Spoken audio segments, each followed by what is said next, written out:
Let's make hash browns! hash browns. Give me 5.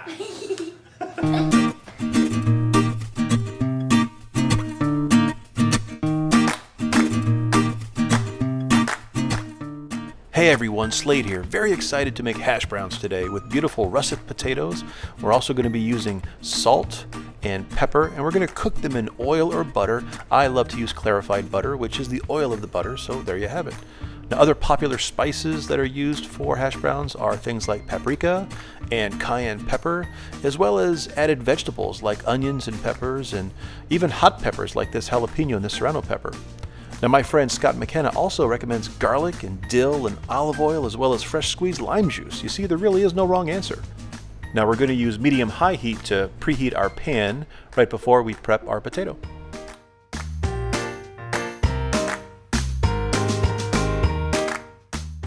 Using a box grater, we're going to shred the potato into a bowl.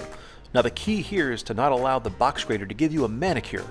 So please turn the potato as you need to and take care to slow down at the end.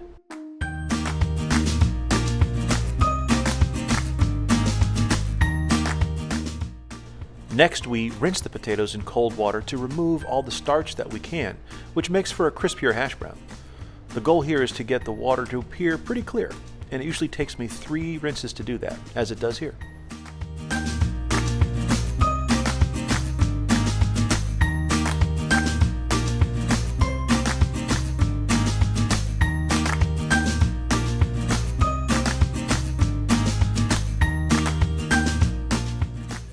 So once the water is clear, we're going to drain the potatoes as best we can through a colander, and then we're going to transfer them to either a clean kitchen towel or a series of paper towel layers to get them really dry. I'm going to use both here just to demonstrate.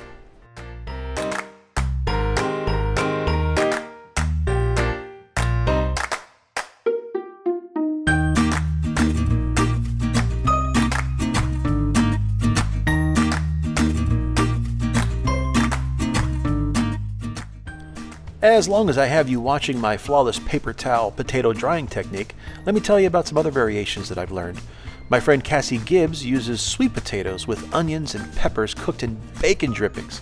And Shannon McAndrew, well, she throws in the whole spice rack, adding cumin, cilantro, chili powder, and turmeric. That sounds amazing. Thank you both for those ideas.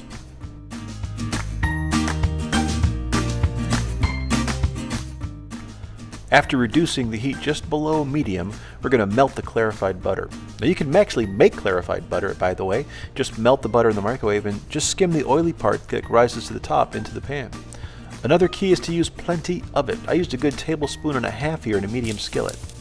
Now, that may seem like a lot of oil, but it enables it to come into contact with a lot of potato and crisp it up great. Now, here I'm just going to finish off the edges a little bit to make it nice and neat.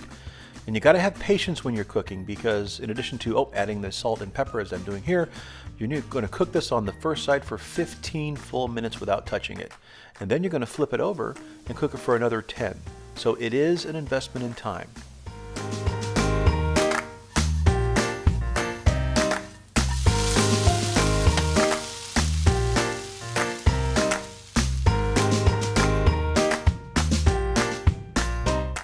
Now, when it's fully cooked, you have to decide, do I cut it in half? Do I fold it in half? Do I slide it onto the plate?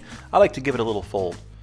And that's it. I certainly hope you've enjoyed watching this video, and we'll see you again soon. Enjoy!